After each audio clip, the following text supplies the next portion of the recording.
Hi everyone. Today we have discussed the continuing part of our constitutions. In the last video, some of the points which we have discussed that was fundamental right. जो last video में हम लोगों ने discuss किया था वो था हम लोग का फंडामेंटल राइट्स के बारे में and the basically the parts of the fundamental which are always granted by the constitutions और कहते हैं कि वो पार्ट खास करके जो हमारे खास करके जो कॉन्स्टिट्यूशंस के द्वारा इस चीज को ना एक तरह से उसको मान्यता दी गई थी। तो वो जितने सारे 6 पार्ट थे हम लोगों ने मतलब उस तरह से उसको डिस्कस किया। जितने भी सारे पार्ट थे हम लोगों ने उसमें फंडामेंटल राइट में क्या किया उसको डिस्कस किया। Now the points which today we have discussed that is the directive principle of the state policy. अब जो आज हम लोग पॉइंट डिस्कस करने के लिए चले जा रहे हैं ना वो पॉइंट हमारा कौन सा है तो directive principles of state policy. सबसे पहले हम लोग आते हैं ये जो directive principle of state policy है ये है क्या, कहां इसको रखा गया, कौन से आर्टिकल्स में, ये सब चीज के बारे में हम लोग समझेंगे। तो these are the content in the part 4 of our constitutions. कहते कि इस directive principle of state policy को एक तरह से कंटेन किया गया है मतलब रखा गया कहां पे तो पार्ट 4 ऑफ आवर कॉन्स्टिट्यूशंस। कहां पे हमारी जो संविधान बनी हुई है उस संविधान का जो पार्ट 4 है उसमें और in part 4 the articles number 36 to 51 और इतना ही नहीं ये खास करके पार्ट 4 में जो आर्टिकल्स आपका 36 टू 51 है इसी के अंदर में इसको कंटेन किया गया directive principle of state policy को। Now come to be the point directive principle of the state policy. Okay तो basically these are the certain principle which the government should follow। ये कहते हैं ना कि एक तरह से इस तरह का प्रिंसिपल है जिसको गवर्नमेंट क्या करेगा हमेशा फॉलो करेगा और इतना नहीं and some ideals which the government should aim to achieve और उसमें कुछ ऐसे आइडियाज वगैरह है जिसको गवर्नमेंट क्या करेगा एक तरह से अपना एम बनाएगा उसको अचीव करने के लिए उसको प्राप्त करने के लिए। तो इस तरह से ये मेन रोल जो है ना वो directive principle of state policy के अंदर में ये पॉइंट आपका आता है। Now, this principle should be followed in the administrative matters and the while the framing the law। कहते हैं कि ये खास करके जो पॉलिसी है ना प्रिंसिपल्स जो है ना ये आपको फॉलो किया जाता है एडमिनिस्ट्रेशन मैटर्स के लिए और जब कभी भी कोई भी लॉ वगैरह फ्रेम किया जाता है। हम लोग जानते हैं कि अपने कंट्री में कोई भी वर्क विदाउट लॉ का नहीं होता है। इसी तरह से जब कभी भी कोई लॉ वगैरह फ्रेम किया जाएगा तो उस समय में इसी लॉ को फ्रेमिंग करने के लिए ये directive principle of state policy का भी ध्यान रखा जाता है। Next point the which we have discussed that is the single citizenship. अब जो हम लोग नेक्स्ट पॉइंट डिस्कस करेंगे वो हम लोग का सिंगल सिटीजनशिप का होगा। Now in single citizenship basically it gives the people certain rights and responsibilities. कहते हैं कि ये पीपल को एक तरह से सर्टेन राइट्स और रिस्पांसिबिलिटी जो है ना वो देता है। In India there is a single citizenship. अगर हम लोग इंडिया की बात करें किसकी बात करें यानी कि अपनी कंट्री की बात करें तो यहां पर ना एक तरह से सिंगल सिटीजनशिप है। क्या चीज है ये सिंगल सिटीजनशिप कहा जाता है। क्यों ऐसा कहा जाता है ये चीज अब समझना जरूरी है। सिंगल सिटीजनशिप तो in India basically there is a single citizenship people born to the citizens of the India are the citizen of the nation. कहते हैं कि जो कोई भी पीपल अपने कंट्री में बोर्न होता है जन्म होता है वो एक तरह से सिटीजन ऑफ इंडिया कहलाता है। Okay and not to be the state और ना कि किसी और स्टेट का वो यहां का सिटीजन कहलाएगा।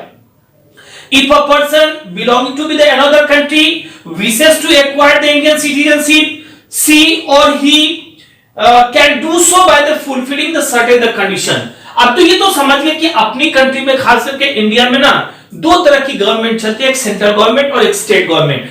ये ऐसा रूल और अदर कंट्रीज में भी है वहां पर में आपका डबल सिटीजनशिप है लेकिन अपने कंट्री में क्या है ना कि चाहे वो स्टेट का हो चाहे कहीं का भी हो उसको एक ही सिंगल सिटीजनशिप मिलता वो है आपका इंडियन सिटीजनशिप। लेकिन हाँ कोई पर्सन अगर अदर कंट्री का होता है और अगर वो यहां का सिटीजनशिप लेना चाहता है मतलब इंडिया का अगर सिटीजनशिप लेना चाहता है तो इसके लिए कुछ सर्टेन जो है ना वो फुलफिलिंग है गवर्नमेंट की तरफ से एक तरह से उस कंडीशन को मानना होता है और उस कंडीशन को मानना होता है उसी कंडीशन के हिसाब से उसको इंडियन सिटीजनशिप जो है वो मिलती है। अब आते हैं हम लोग जो नेक्स्ट पॉइंट हम लोग का दिया गया वो है यूनिवर्सल एडल्ट फ्रेंचाइज का। कौन सा पॉइंट यूनिवर्सल एडल्ट फ्रेंचाइज का। What is this now it is saying that democracy is incomplete without universal adult franchise. कहते हैं कि ये कहा जाता है कि डेमोक्रेसी जो भी होती है ना, वो विदाउट यूनिवर्सल एडल्ट फ्रेंचाइज के बिना जो ना वो इनकम्प्लीट होता है।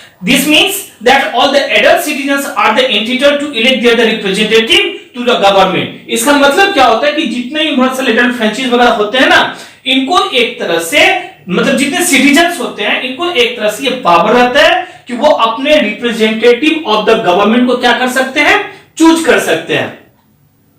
And every citizen of the India who is 18 years of the age, कहते हैं कितने का, जो कम से कम 18 इयर्स का और एबव, मतलब इससे बड़े का, बड़े हो मतलब क्या, जो कोई भी अगर सिटीजन इंडिया का 18 साल का हो जाता है या 18 साल से ज्यादा का होता है, has the right to vote, तो इनके पास में ना वोट देने की राइट होती है। अब जिसका अगर एज मान लिया 18 से मतलब 17 होगा, उसके पास में राइट नहीं रहेगा, लेकिन आप जैसे ही 17 क्रॉस करके 18 में जाते हो, आपके पास में अपने कंट्री में वोट करने का क्या रहता है, एक तरह से राइट रहता है। तो 18 और अबव द एज जो भी होगा उसके पास में राइट रहेगा ये वोट देने का।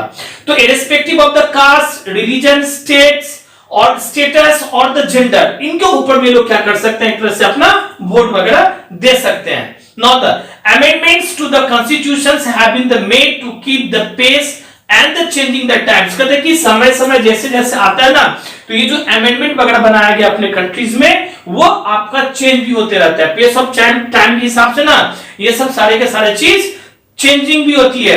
And we must respect our the constitutions and follow it both of the letter and the spirit. कहते हैं कि हमें खास करके अपने कॉन्स्टिट्यूशंस को ना जो है वो जो भी है वो उसको रिस्पेक्ट करना चाहिए और इसको फॉलो करना चाहिए, both of the letter and the spirit, मतलब लेटर के रूप में भी और स्पिरिट के रूप में, क्योंकि कॉन्स्टिट्यूशंस के हिसाब से ही कोई कंट्री चलती है। अगर आप संविधान के हिसाब से चलते हो ना, तो अपनी कंट्री क्या होगी, हमेशा प्रोग्रेस करेगी। यही चीज हम सबको भी मानना है, ये नहीं कि हम लोग कॉन्स्टिट्यूशंस के विरुद्ध जा सकते हैं। इस तरह से हम लोग को क्या करना होगा, इसके साथ लेकर के चलना होगा। Okay okay, some of the important words which is related for this chapter. इसी चैप्टर से कुछ रिलेटेड आपका इंपॉर्टेंट वर्ड्स वगैरह हम अब जो वो दे रहे हैं वो ध्यान से सुनना है, समझना है, इसका मीनिंग और लर्न करना है। Number 1, justice severe, it means capable of being decided by a court of law. कहते हैं कि इसका मतलब होता है कैपेबल ऑफ बीइंग, और जो खास करके कोर्ट ऑफ लॉ के द्वारा जो ना वो डिसाइड किया जाता है, एक तरह से न्यायपीठ जिसको हम लोग कहते हैं। नेक्स्ट पॉइंट हमारे पास में आता है वो है आपका सॉवरेन का। सॉवरेन का मीनिंग क्या दिया गया है कि फ्रीडम फ्रॉम आउटसाइड कंट्रोल, मतलब एक तरह से आपको आउटसाइड कंट्रोल से फ्रीडम पाना, आजादी पाना, ये आपका सॉवरेन का मीनिंग दिया गया है। नेक्स्ट है आपके पास में एक वर्ड, वो है आपका अमेंडमेंट एक्ट। अब इस अमेंडमेंट एक्ट में क्या होता है, ध्यान से सुनना है कि an act that brings about a change in a provision given in the constitutions. इस अमेंडमेंट एक्ट कहते हैं कि एक ऐसा एक्ट जो खास करके लाता है about a change in a provision, मतलब एक तरह से प्रोविजन में कोई भी चीज अगर चेंज करना रहता है कॉन्स्टिट्यूशंस के द्वारा जो दिया गया है, तो ये आपका अमेंडमेंट एक्ट कहलाता है। अब हम लोग आते हैं नेक्स्ट पॉइंट, वो है हमारे पास में फ्रेटर्निटी का। तो फ्रेटर्निटी का मतलब अगर हम लोग देखें तो अ फीलिंग ऑफ ब्रदरहुड, मतलब भाईचारा जिसको हम लोग कहते हैं, उसका एक तरह से फील होना। और जो अगला पॉइंट आपके पास में है and that is the impeachment. अब ये इंपीचमेंट वर्ड, ये वर्ड आपको अच्छे तरीके से याद करना है, लर्न करना है, इसको समझ के भी रखना है, क्योंकि जब आप 8 में जाओगे, 9 में जाओगे, 10 में जाओगे, ये वर्ड वगैरह आपको ना समझिए कि जब भी आप स्पीच पढ़ोगे उस समय में आपका ये काम आएगा। ये इंपीचमेंट है क्या, तो इट इज अ प्रोसीड्यूर, ये एक तरह से ना प्रोसीड्यूर है through which the president or judges of the Supreme Court or the High Court can be removed। अब ये एक तरह से प्रोसीड्यूर हो गया जिसके थ्रू प्रेसिडेंट हो, चाहे जजेस क्यों ना हो सुप्रीम कोर्ट का या फिर हाई कोर्ट्स का, तो इसको हम लोग क्या कर सकते हैं, रिमूव कर सकते हैं, वो भी इस इंपीचमेंट के दौरान। कहते हैं कि प्रेसिडेंट को अगर हटाना हो तो कैसे हटाया जा सकता है, इसके बाद में आपका जजेस जो होता है उसको अगर हटाना हो तो कैसे हटाया जा सकता है, तो थ्रू इंपीचमेंट आप उनको क्या कर सकते हो, वहां पे हटा सकते हो। इस इम्पीचमेंट में भी बहुत सारे से प्रोसीड्यूर है, बहुत सारा सा इसमें भी आपका ये सब आते हैं, नियम वगैरह है, उस नियम को भी आपको लेके चलना होता है, मानना होता है। तो ये कुछ इंपॉर्टेंट वर्ड्स वगैरह आपके थे इस चैप्टर से, जिसका यहां पर में मीनिंग दिया गया है। Okay, that's all.